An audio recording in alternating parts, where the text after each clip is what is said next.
ma ne tey nag Barça gagné na équipe bi gën a mag Espagne la jàpp dóor ko dóor yu métti macha allah. waa Barça li ma leen waxoon rek laa leen waxaat nga rawee deuxième bi 9 points si 32e wala 33e journée pour man kenn mënu laa tere jël championnat bi Tebas mënu si dara papay Tebas mënu si dara maamu Tebas mënu si dara arbitre yi mënuñ si dara il suffit juste de gérer vos matchs gagner quelques matchs et puis c'est terminé ngeen jël seen liga tranquillement tey loolu la Barça def match bi xawoon na compliqué tuuti si moom surtout si deuxième mi-temps mais teewul géré nañ ko 1-0 but de Lamine Yamal à la 40e minute sur penalty après deuxième mi-temps bi à la 55e Ferran Torres dugaloon na deuxième but mais dañ ko mujj annulé par hors-jeu incroyable gars yi hors-jeu bi xaw ma catum épaule bi moo génn xaw ma ñaata centimètres ñu tiré hors-jeu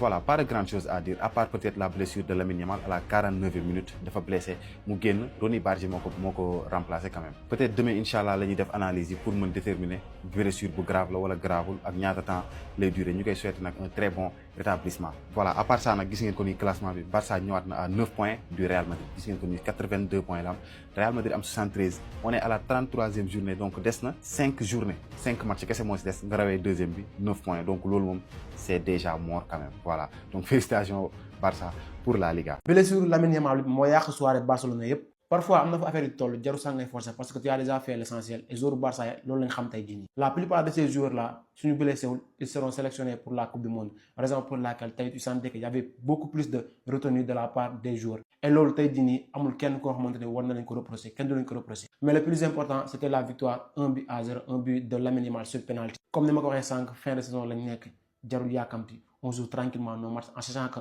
ñoo rawee Real Madrid 9 points d'avance donc tey jii nii voilà on aborde match après match et après chaque match on a une semaine de repos donc tey jii nii je pense que ni y a rien à dire dans ce match à part la blessure de Lamine Yamal et la blessure de Cancelo ñoom ñaar ñëpp génn premier mi-temps Cancelo je pense que ni c'est pas aussi grave que ça mais bu Lamine bi voilà d'après li ma jot a gis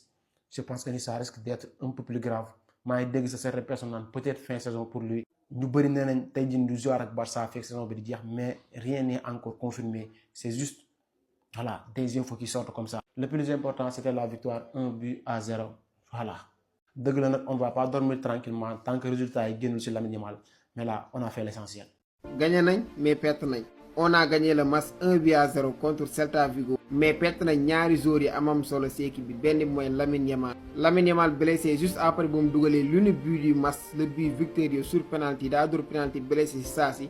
dem directement ci vestiaire yi on espère que ni nag nekkul dara lu garaaw avant blessure Lamine Yamal un peu plus tôt on avait perdu Joao Cancelo moom ci génn sur blessure à la 20e minute de tey nag gisuñu Barça bi ñu taamu di gis tey da ngay sentir benn manque d'envie comme si joueurs yi amuñu envie daal manque de rythme dafa am ci match bi mais Barça Celta aussi à chaque fois day compliqué on a vu aussi une très belle équipe de Celta Vigo mais Barça teg na benn pas bu am solo ci course au titre bi actuellement il nous reste 6 matchs yi nga xamante ne nañ def le tout pour gagner ko même si président Liga bi Tebas nee duñu gagner match yëpp mais bon on va essayer quand même dinañ def lépp luñ mën ba gagner match yooyu noonu actuellement on est de nouveau à 9 points du Real Madrid moo njëkk a joué gagné woon matcham dellu si woon à 6 points de FC Barcelone Barça jëlaat na 9 points d'avance match bi nag tey jàpp naa ne s'il y a une chose à saluer mooy la défense parce que tey on a eu une défense solide côté attaque bi Barça n'a pas eu beaucoup d'occasions animation aussi xaw na def même si réussir nañ dugal le deuxième but le but du Bérec un but marqué par Ferran Torres mais refusé par la suite pour position d'origine gëm ñu ko gisee nii ay centimètres lañ refusé bii bi ay millimètres et c'est dommage quand même parce que passe bi rayoon na de la part de Pedri finition bi aussi impact de la part de Ferran Torres Pedri d'ailleurs moom lañ jox homme du match bi voilà gars yi donc on a fait l'essentiel victoire 1-0 grâce à un but de Lamine Yamal Visca Barça Visca Catalunya. alhamdulilah mais li may xalaat non yéen a ngi koy xalaat en fait non gars nga dem ci publicité bi après ñu dikkaat. li moo ko tax da ngay def beaucoup marrer quoi. boo ci damaa sérieux beaucoup marrer en fait. FC Barcelone c'est alhamdulilah ban génne ci match bi avec 3 points mais xërif taf Barça da doon jox espoir Real Madrid pour lan ñu jéem a teg seen calcul pour mën a ñëwaat devenir pour mën a gagner Liga bi ndax imaginez FC Barcelone prochain match yi ñëw 2 match yi jëm sans Rafinha sans Lamine Yamal ci offensive bi. kan nga jàppar ne moo lay war a apporter bu leen ma fi kenn di wax naa ma Ferran Torres en fait maanaam Ferran Torres pardon Rashford mu ne saison bi jeex ak jàll mu dellu fu mu jóge woon dub séer en fait dub séer koo xam ne si dugal action yi mu am deuxième ba marquage bi nga bëgg du la ko defal kooku man du ma ko considérer en fait comme joueur boo xam te ni bëgg naa sama équipe non FC Barcelone ak ki nga xam ne Celta Vigo en fait FC Barcelone gagné ki nga xam ne Celta Vigo avec but boo xam te ni ka nga xam si moom moo ko dugaloon sa premier mi-temps la génn avec blessure la muy ñëwal moo ko provoqué moo ko teg moo ko dugal penalty boo xam te FC Barcelone am na ko ba mu ko dugal deuxième mi-temps bi certes ki nga xam si moo ñëw Ferran Torres dugal na mais arbitre dafa ko sifflé hors-jeu bi nag man xawma Opa fan la ko teg dinaa si ñëw mais li nga xam da nga koy xoolaat mooy classement bi actuellement ni mu ne moo nekk ni FC Barcelone 82 Real Madrid 72 mooy ça veut dire que 9 points yi nga xam si ni FC Barcelone jiite woon na ko Real Madrid continue na ko ak ba si prochaine match yi nga xam si ni si lañ ñu xool daal classement bi moo nekk ni FC Barcelone moo jiitu largement deuxième bi ki nga xam ne ñu wax Real Madrid nag ba léegi mi ngi espérer si Barça defaat na faux pas mi ngi espérer bu dajee ak moom classico bi am ndam si kawam di xaarat Barça defaat faux pas pour mu mën a jéem a enchaîner seen ay match yi yëpp pour mën a gagner li nga xam si moo ñu wax Liga bi nga xam si li jëm mais avec absence de ki nga xam si moo ñu wax la mu yemal ak Rafinha vraiment si jël na ñi ay vrai saay-saay lañ quoi maanaam Barça xam nga nuñ nar a jàppoon li des ci saison bi di dóor ay 1-0 di dóor 1-0 di dóor 1-0 wala bu jël championnat bi ñun ñu toog di xool match bu jot ñuy jàpp yaakaar muy dóor ay 1-0 rek ñi vraiment ay saay-saay lañ quoi mais nag xam nga lu may ñaan li des ci saison lu may ñaan mooy Barça bés bu ñu koy jox trophée bi non yàlla bu mu nekk classico quoi xam naa Barça bés bu ñu ko waxee classico bi boo ko gagné jour boobu noonu ngay nekk champion d'Espagne boobaa la ñuy suñu pare boobaa la ñuy woyee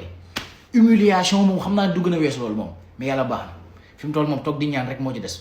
jël nañ championnat ba pare ñoom jël nañ ko moom mais yàlla bu ñu leen koy jox rek fekk contre classique contre ñun la war a nekk en tout cas bu ngi noonu félicitations à vous 1-0 contre Celta Vigo ñoo fi nekk tey di passante Celta Vigo daa passante rek ngeen fi nekkee passante sortie de balle tiki taka mais dugal leen ñu nekk di passante di passe dara di kenn xamul leen dugal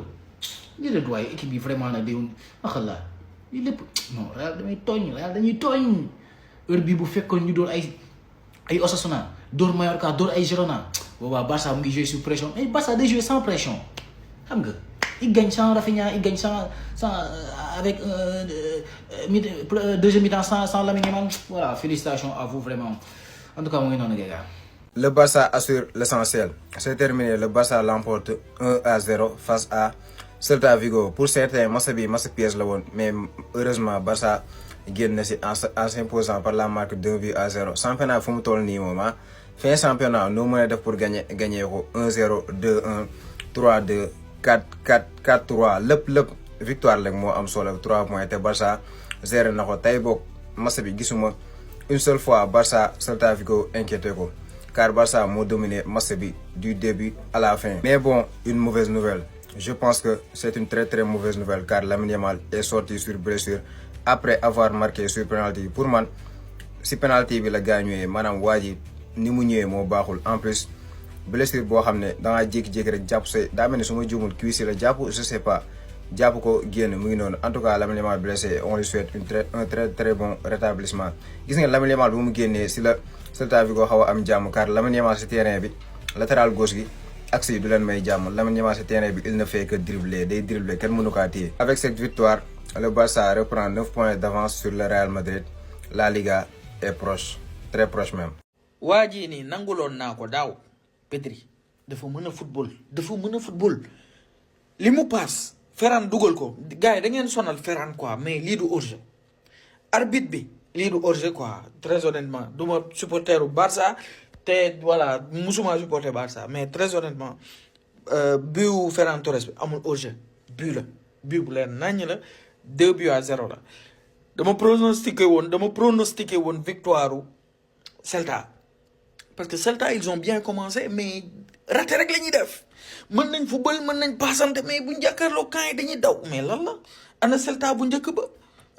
ana Iago Aspas ana Iglesias ma gis ko ci banc bi mais nu mu demee nii mooy loolu what's up gars yi di ngeen ma waxati waxu Bellingham mais franchement Bellingham ak Pedri pour man genre pour comparer leen dina xaw a métti parce que Bellingham foog mu retrouver son poste naturel de double pivot pour ñu mën ko comparer ak Pedri de 1 de 2 li mu ëppalee Pedri xam ngeen ko rayonnement ci yenn match yu mag yi Bellingham du nëbbatu Pedri match yu mag yi day suulu supporteru Barça yee ko wax man waxuma ko te leer na naañ man j'ai même pas besoin de le dire soxlaawu ma ko wax mooy loolu Pedri ci match yu mag yi day réer xaw ma dadul wane boppam mais c'est un très très très bon joueur voilà léegi nag dafa am benn étage au-dessus moom la war a dem jëli mais pour l'instant étage boobu noonu Bellingham moo fa nekk ñàkk toog. Victoire 1-0 de Barcelone contre Celta Vigo na gars franchement parler na gars maintenant gars championnat est terminé gars les championnats moom jamono ji ñu toll ne Real Madrid il faut que mu génne ko si biir xelam jamono ji ñu toll ne malgré na gars début de match bi na gars Celta Vigo indi na xar kanam boo xam ne gars man amoon naa yaakaar ni na gars Celta Vigo na au tout moment gars mënoon naa def match bi wala mu am victoire mais malheureusement gars grâce à ki nga xam ne mooy Lamine Yamal gars transformé seen penalty na gars te bi mu dugalee penalty waaye comme vous le voyez na gars da si am douleur na jamono ji ñu toll ba tax ne gars Lamine Yamal sax génne na avant li nga xam ne mooy première période na gars génne na avant mi-temps bi na si Barça Celta Vigo mi franchement parlé na bëriw na ay pause na gars comme vous le voyez Cancelo moo njëkk blessé na gars franchement na gars ñu dem ba si biir na gars Lamine Yamal te blessé avant li nga xam ne mooy premier temps bi na gars mais gis na gars 23 minutes Cancelo génne 43 minutes Lamine Yamal génne et 45 minutes na gars arbitre bi dafa arrêté match na il paraît que dafa am ki nga xam ne mooy benn fans bu nekkoon si Camp Nou nag doon def un malaise si je me trompe pas na gars crise cardiaque xaw ma lan ba tax na match dañ ko arrêté na plus de 18 minutes na gars 18 minutes gars arrêté na match bi nag mais ça n'a pas empêché FC Barcelone de gagner 1-0 ba gars félicitations à FC Barcelone jamono ji ñu toll gën ngeen a jege li nga xam ne mooy titre bi actuellement nii nag pourquoi pas ça lii sax jël ngeen titre bi jamono ji ñu toll